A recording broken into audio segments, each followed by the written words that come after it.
This show is brought to you by Sparkade, our ADHD game-based learning platform that helps kids transform challenges into opportunities. Parents and educators, join the waitlist at play.sparkade.app/waitlist and be among the first to experience Sparkade when we launch. That is play.sparkade.app. You've landed at Spark Launch, the guide star for embracing what it means to be neurodiverse. I'm Mike Cornell, joined by CEO of Spark Launch, Chaya. Here, we navigate mental health triumphs and tribulations from all across the spectrum, charting a course to the shared experiences that unite us, and discovering how to embody the unique strengths within neurodivergent and neurotypical alike, igniting your spark and launching it into a better tomorrow.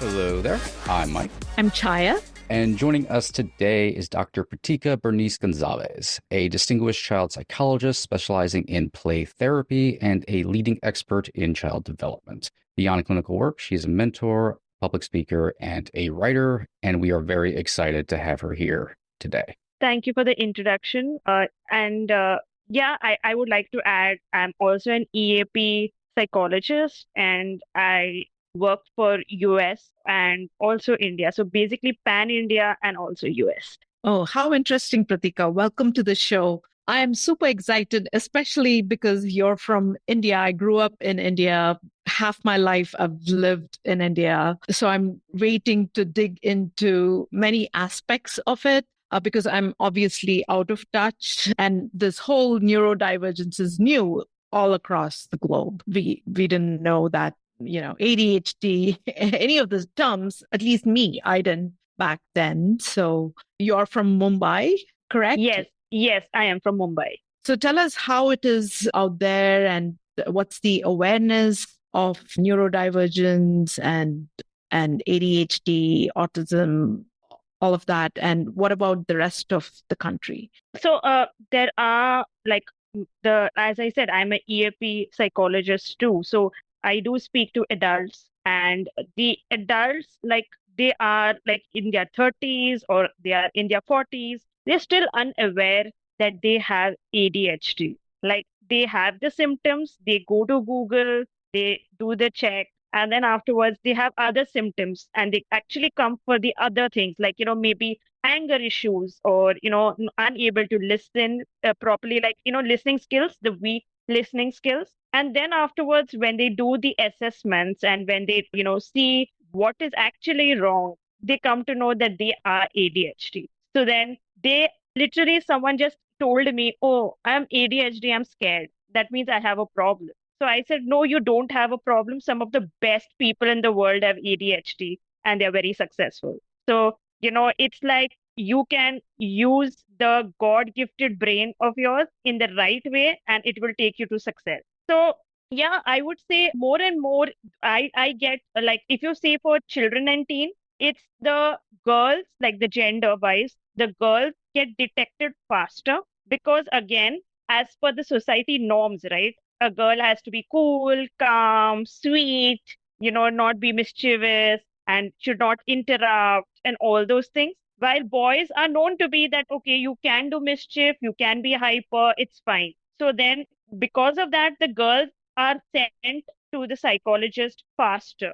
And for boys, it becomes difficult as they grow older. They find it difficult because, as you know, ADHD also comes with other things together, like anxiety. Sometimes they go through depression and they don't know what is the root cause for it. And as they grow older, that is the time they come. While if you say what the parents do for the younger children, I would say parents who are having daughters, they are more concerned, what's happened to my child, why my child is behaving like that. And that is why they come earlier compared to the parents who have sons. So, that's the scenario which is there, basically the patriarchal culture. So, that the girls have to be in a certain way and a boy has to be in a certain way. So, yeah, I would say there is a kind of awareness which is there, but still it's very, very baby steps which is going on. But yeah, as adults, there is a lot of awareness thanks to the, maybe LinkedIn post or, Instagram post. People read that and then they start to introspect, am I having that? And then they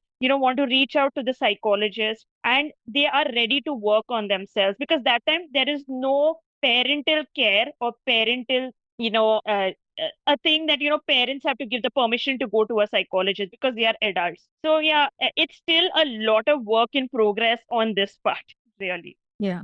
Thanks to the internet, really, although the doctors might not like us Googling stuff, but it really helps us answer a lot of questions. And I truly believe we as human beings know ourselves the best, right? And of course, we need the medical professionals to collaborate with us to come to some conclusion. And what an interesting fact about girls. I would not have thought of that, but yeah, it's always in reference to the society, the environment, the culture, and what's expected of boys and what's expected of girls. And what do you see with men with emotions, right? ADHDers have a lot of emotions, and it's all, because the society in general don't expect men to cry, for instance. So they bottle it all up inside, and I feel it grows with them, and one day it's just going to explode, right, as anger or depression. Yeah, so it is shocking. As I said, like in children, it's the girls who come. I mean, they are referred more, but as adults, it's the men who come more. So, they come with actually self-harm. They are anxious. They are, they are not able to achieve their goals in life. They were not doing well in academic. They find themselves useless, unworthy. This is what their statements are. And I tell them that nobody is useless in this world. They all have their talents. It's all inbuilt. It's just the thing that you need to explore. And over time, these talents were actually helping them. There are some who are great in their studies, no doubt, but still they have the anxiety, and they have those symptoms of depression and all that. But their creativity, which is the part of ADHD, helped them in their life, in their academic. And then as they grow up into being adults, they forget, or they don't want to do that creativity, because again, life is there and you have to earn a living and all that stuff. So that gets sidelined. So what they do is they leave that. And when they leave that, there is a hollow in their life.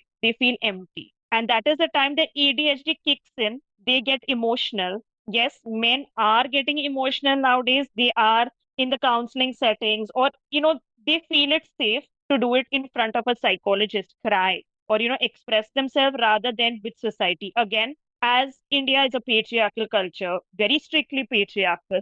So that thing of men crying is still a taboo away. So, somewhere they want to express. And I'm really, really happy that adult men, like, anybody after 21, like India says, you're an adult, boy is an adult after 21. They come for counseling. They come because they want help. They feel that there's something wrong. Initially, it's not ADHD. They don't come because of ADHD, come because of anxiousness, worry. And then when you dig it, like, what's the root cause? The ADHD pops in, and they were like, if this was known, I would have, improved at least on my part. So yeah, there's a lot of bottled up emotions for men, and they're not able to express, and it can lead to a lot of other things like aggression, rage, all these things.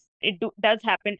They are not given a chance to, excel at their strengths, I would say. And nobody's taught journaling, for instance, right? Just letting out the thoughts, emotions. These things are never taught in school, which I feel should be part of our daily practice, especially with all those thoughts and emotions we experience as just general human beings, but especially as neurodivergent individuals. It's all bottled up. I feel it's bottled up from childhood. Yeah. All these things are not taught, and still today also they will not say mental health; they'll say life skills.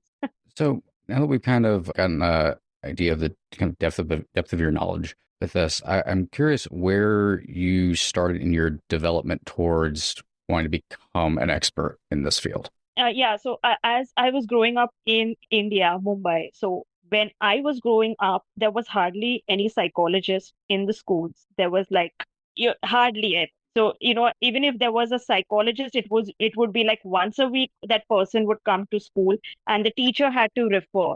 But like there are so many issues which happen, that is bullying, the child gets affected, the child is not able to write, child is punished. The teacher would do that and finish. That's done. But somewhere as I was growing up, I felt I needed someone to talk to. I also felt maybe even I could be that ADHD thing. I'm not diagnosed. I have not gone for any diagnosis. But yes, there were times where teachers said that, Pritika's mind works faster than a hand. So, there were a lot of mistakes when I was writing an essay because I had a lot of thoughts, but when writing it down, there were a lot of mistakes. So it was like the mind is working like a fast car while my hand is slow. So I felt there was a lot of unawareness. And growing up also in India, sometimes you don't know what career to take. There are people, they give the simple common careers like a doctor, engineer, all these things, but there is no other variety. Nobody tells you about variety. But as I went to university over there, I learned that with humanities, you can do something in psychology. And then I like to go deep into it, like what I can do. I found that, you can be a psychologist or a psychologist teacher. You can be many different things. You can work in the organizations, all these things. So that's what I went on to take this, because what I didn't get growing up, I want to be there for people who I can be non-judgmental and someone who's empathetic and who's a good listener too. So that is why I thought like I will go into this career and I will help people. Maybe I might not help 100%, but at least if 1%, if I touch people's life, that will be the great thing that I can do for them. What a great calling, Pratika. I'm glad you did because I'm sure you've helped so many people and everything has a ripple effect. So I'm curious about how acceptable are people of this diagnosis and what's the stigma around it? Is there any at all, or are people able to accept it easily? So the point here is, out there is a lot of negativity on ADHD or neurodiverse. Very rarely people talk about the positives. So when I tell them your diagnosis is ADHD or your assessment shows ADHD, they like, okay, I have a disease. So I say it's not a disease just because it's a disorder. The term disorder is put. That doesn't mean you are suffering from some problem. It's just that you are wired differently. You understand things differently. Maybe person is, oh, you are better able to understand visually, so you have your strengths, so use your strengths. It's like your strengths are far better. Use it rather than feeling that, oh, now I have a problem and people are not going to accept it. So yeah, there is a stigma because there's a lot of negativity around it. Nobody talks about the positive. Yeah. That's the point. I wish they had just described it as a different brain type instead of calling it a disorder or all these negative terms attached to it. We are just different, right? So I'm very intrigued because I personally have encountered stigma, not just in India, but in the US, just parents not accepting their children being different and sometimes forcing them into a system that was not designed for them. And especially ADHD being an interest based nervous system, it's super important that the children are interested, they have passion, because that's how dopamine gets created when you're doing things that you love. And why is it so difficult in this world to do what we love to do? Why doesn't the world allow us to do things that we are passionate about? What do you experience? What's your experience with that in India? So I would say, and this is what I tell my clients, that the world is designed in a way that's maybe for this is what my professor also said. I know people will get offended, but it's the truth. It's for average people. World is designed for average people. Anything above or below it is you don't fit. So if you don't fit, then make your own world. I always tell them, make your own world, vibe with your own tribe. That's something you need to do. Figure out who is there to accept you the way you are. If the world is not accepting you, there's certain people in your world, that's their problem. It's not your problem. So that's the point, whether it is education or whether it is the signs on your road That's all for average people.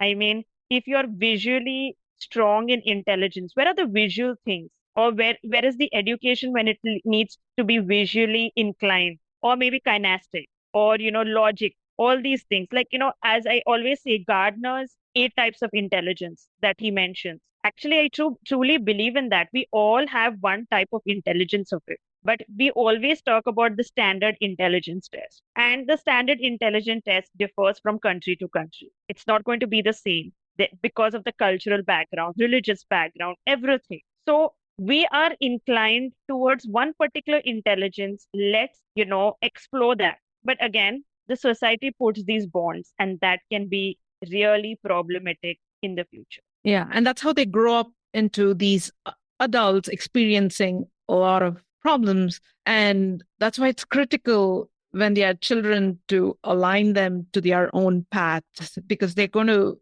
thrive and not just be average, right? There's this need in the society for us to fit in and just not be noticed. I don't know why. And also there's the fear that is dominating in the world, that the fear wants to keep us average, because, oh boy, if I actually say what I'm thinking, will somebody will they accept me? Will they still be my friend? Will I still be invited to the party? There's that fear of judgment. Yeah. So your work has sort of bridged dual cultures. I'm curious how you can utilize American culture to inform your work in India and vice versa. So, as compared to American culture, so I have support groups where I manage support groups in online platform in America. So over there, it is far people want to know more. They want activities, they want resources, they want to know how you can overcome this, or in that space, how they can manage things. Compared to India, that the people to come for counseling, for them it takes time, but there are more of trainings and workshops here where the trainers want to know, or the students want to know, they want to understand the stuff, or accepting towards it. They know about certain things, they know that they have that need to get help. But here it is like, most like, oh, this, you will outgrow it, that's not a problem, you don't need to go to a psychologist. You are, these things happen, you are a lazy person, that is why this is happening to you. So I would say the stigma is not that much. Again, I wouldn't blame only stigma, but also the cost of going to a psychologist. People are not able to afford that. There's high cost.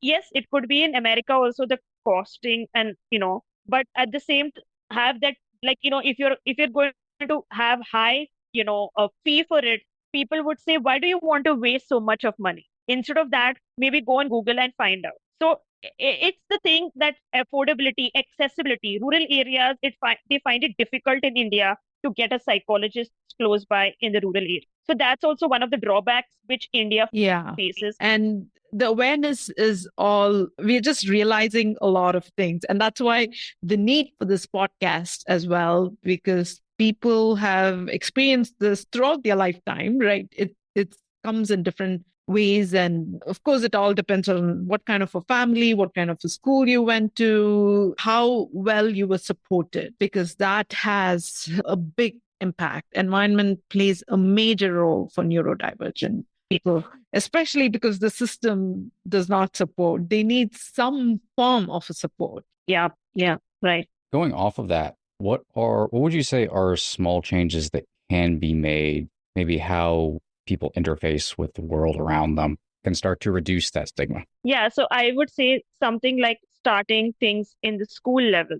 Like, many people find it difficult to talk about mental health as a chapter, or, have a psychologist on board. They would rather call them a life skill educator or a personality development, but not mental health. So I would say, starting in the textbook, giving examples, having presentations, having street plays, going into the rural areas, opening up internships at the rural sectors, government providing more jobs, because that's important. Again, at rural areas, everybody cannot afford the cost. So I would say if the government is ready to, pay the cost and, give accessibility, that would make a lot of difference. Especially with substance abuse, we could stop that.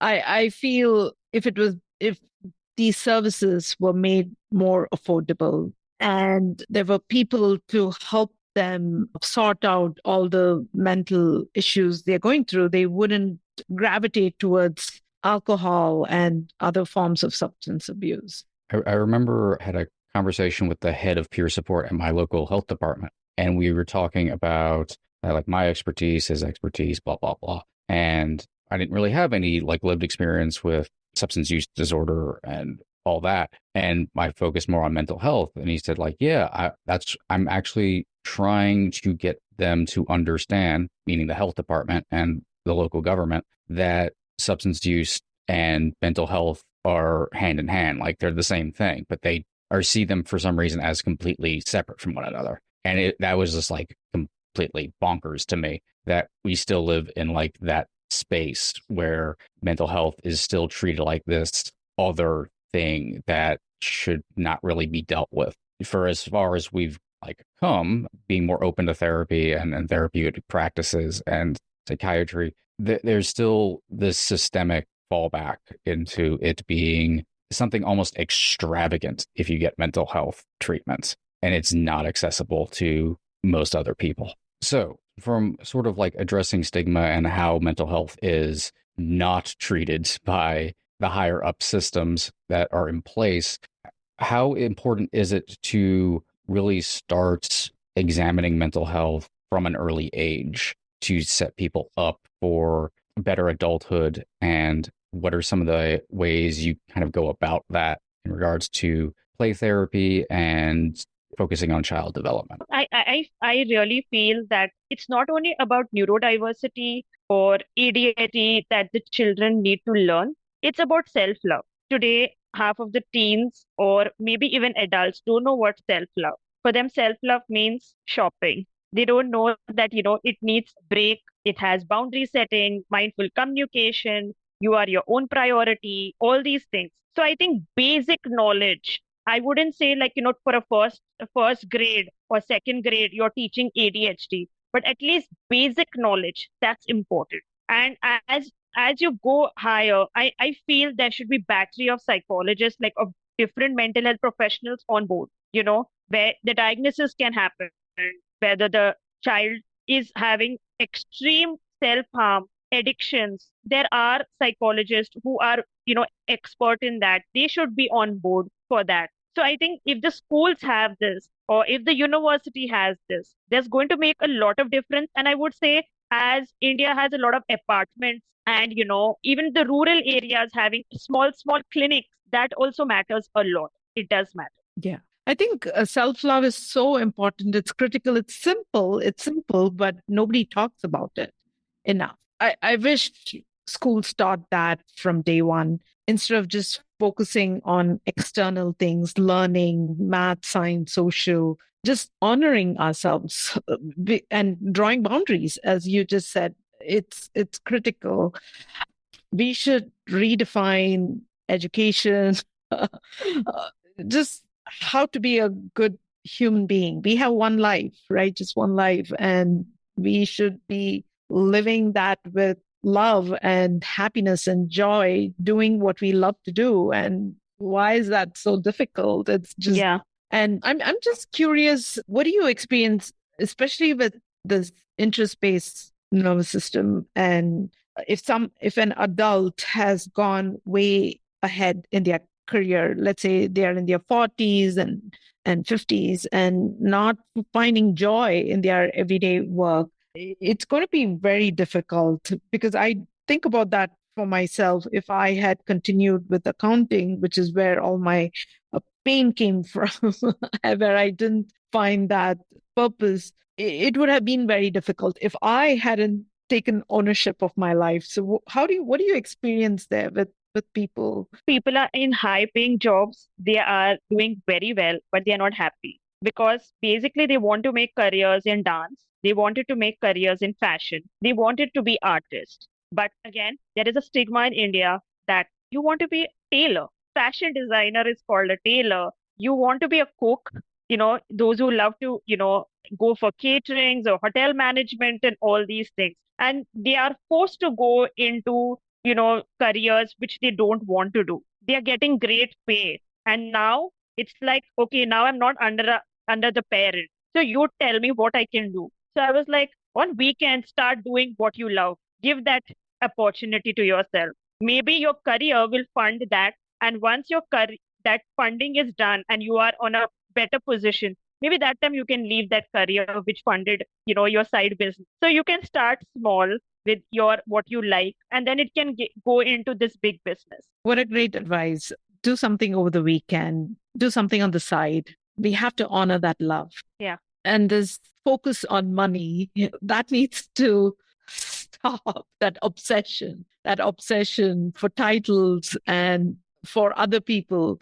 Because I sometimes feel people are just living for others to look a certain way because they'll be proud of us. I don't know. It's just about other people, instead bring back the focus on us individuals, because we are responsible for our happiness. Yeah. And interests love you back. Jobs don't love you back. And a lot of people have a really hard time accepting that jobs don't love you back. I'm constantly kind of talking to people that are giving 110% on something that doesn't care about them. And, I respect you taking your work very seriously and wanting to do a very good job. But hey, if the office you work at falls apart because you miss something because you're picking up work for everybody else, what does that have to do with you?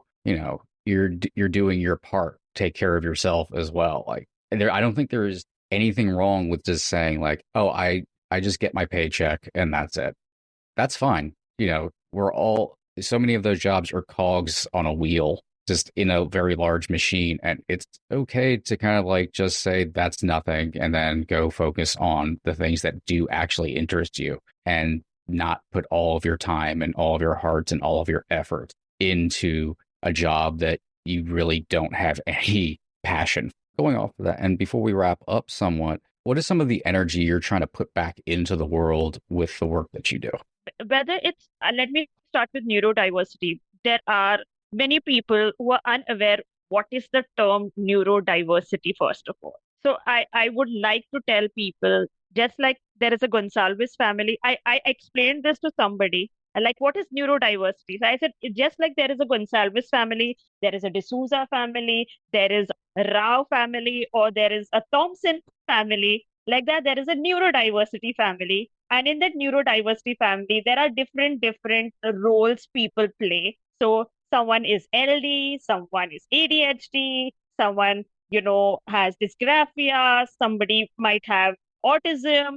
So these are all, related to your brain. It's a neurodevelop. And, these basic things need to be taught first rather than going on to teaching how and what. Because if I say neurodevelopment disorder, oh my God, that's a disorder, that's a disease. So I now say it's neurodevelopment or it's neurodiversity. So there are diverse things over there. Like, even though I'll say there's a Gonsalves family, in that there will be someone who's talented in music, someone who's talented in dance, somebody is good in mechanics, somebody is good in psychology, but they are all part of Gonsalves family. So the same thing is neurodiversity. Maybe there are some like music, but they don't like math. Somebody like poetry, but they don't like to paint. So that's all coming under it. They all have talent, whether you are an autistic or whether you are an ADHD. ADHD also has two different types of combined together.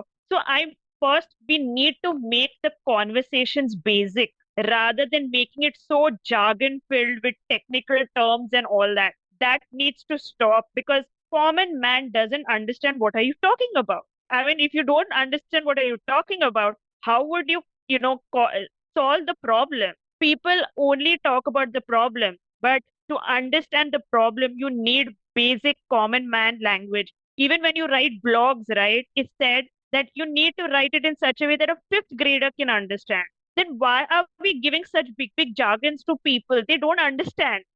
They say diversity means it also comes in culture. Oh, you're talking about culture? what is neurodiversity.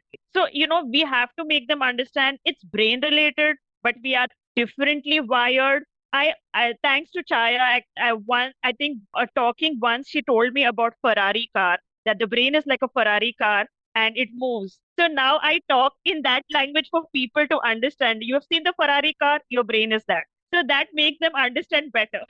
And also I have to say a lot with talking too, right? You were talking about writing and the processing of the brain. Even with my speaking, a lot of times I'm, a lot of squeaky breaks with the Yeah. tongue Yeah. because you have to sync up the brain with the mouth, and that's a lot of effort. That is, so it's not going to be smooth. So please don't judge people because they're stuttering, they're stammering, they're looking for words. It doesn't define their intelligence. Yeah. And I also like to add also, people judge introverts. I would say introverts have a lot of things. Maybe they too have ADHD or they have OCD or whatever. They are introverts for a reason because they don't want people to laugh at them. So, people need to stop judging. Like, don't judge people, be non judgmental. The world would be a better place. People will be able to express themselves. Sometimes people, if I ask them that, during emergency, could you share a number? They don't share their parents' number. They're like, that will become a lot of big issue, ma'am. Can I share my friend's number? It's fine. So, these are the things. I think parents need more of counseling today compared to children. Children are ready to change. They're ready to be even adults for themselves. They're scared to tell their parents that they're having an issue. So, there has to be a lot of changes done to parents. Maybe these generation who will be parents, they will be far more cooler compared to the parents which are already there. Yeah. You know? You can say that again. And this is what breaks my heart because the child gets diagnosed with dyslexia or ADHD, and then it looks like there's something wrong with that child, and the family is separate from it, but they're not. They are part of it. And a lot of symptoms could be eased if the family participated in a healthy way. They actually expressed empathy. That's all you need to connect with, especially neurodivergent. Empathy is that one Yeah, string. that also is not taught in school, by the way. Empathy. And that is why parents are like, I would say they are making kids like horses, your target. And as I mentioned about career, money matters. Money is important. Status is important. A big house is important. A BMW is important. Or Audi is important. What about your child? Where is the child in it? Yeah. They're all affectations Oh that boy. are viewed Yeah. as important, but not actually what matters in the grand scheme of things, or even to you personally. It's I always use the analogy that you're caring more about like the new hat. It's like, oh, I'll change by getting a new hat. I'll change by getting new shoes or something like that. It's the same idea of attaching yourself to different things in hopes that that will bring you clarity and bring you to betterment, when really you actually have to work on what you have in yourself, and that leads you to quality and betterment. Yeah, I agree. And also, if a person is good at something, if it's an ADHD or autism or whatever, and if they are good, they will earn money for sure. The point is, all these things, the materialistic things that we are adding into it, at the end, we're going to leave this back into the world and go. We are going empty-handed from this world. Yeah. It's what you leave behind. How have you made the world better than Yes. when you came into the world? And when you fill that with, it's all energy, right? So when you fill that with love, doing things what you enjoy, you're definitely going to leave it better. And if you want to earn money, do more of it. And now the world is Yes. so the boundaries are getting thinner. And so it's easy to collaborate across the globe. And so think of ways that you can expand that love over boundaries. Yeah. We can talk about this simple solutions. It's all in the action that we can actually make a change. And that is key. The action is critical. Yeah. And I wouldn't blame the parents also because they have been taught what they have been grown up with. It's a generation cycle.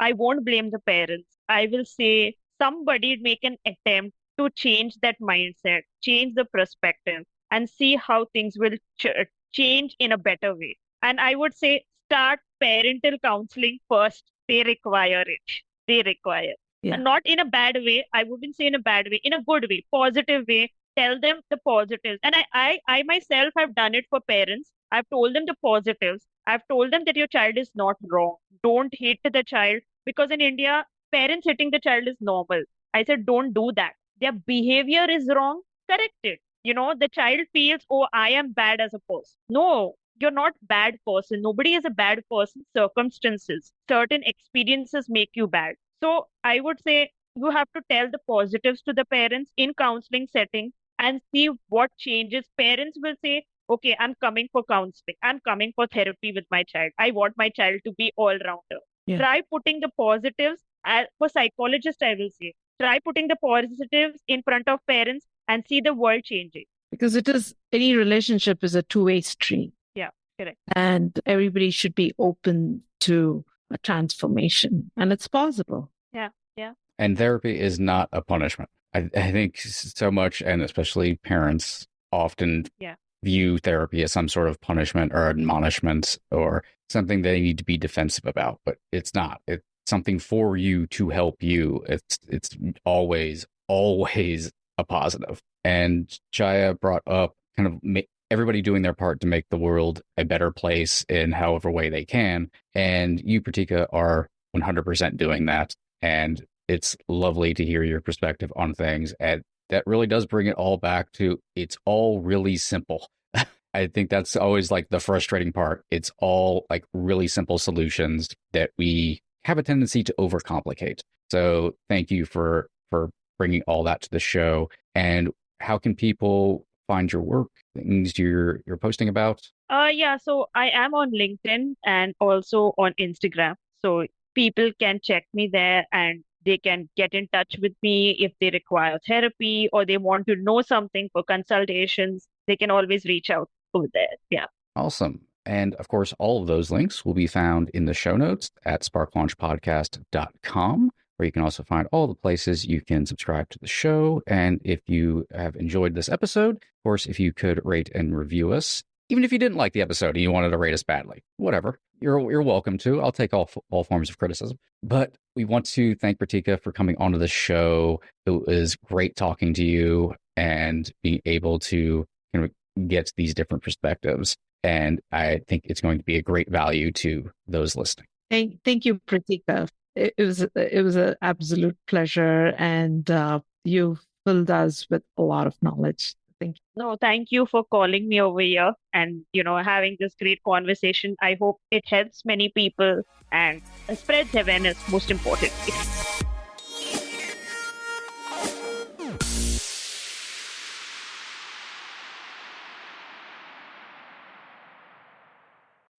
This episode was brought to you by Sparkade, our ADHD game-based learning platform designed to spark focus, confidence, and joy through play. Join the waitlist today at play.sparkade.app/waitlist. That's play.sparkade.app.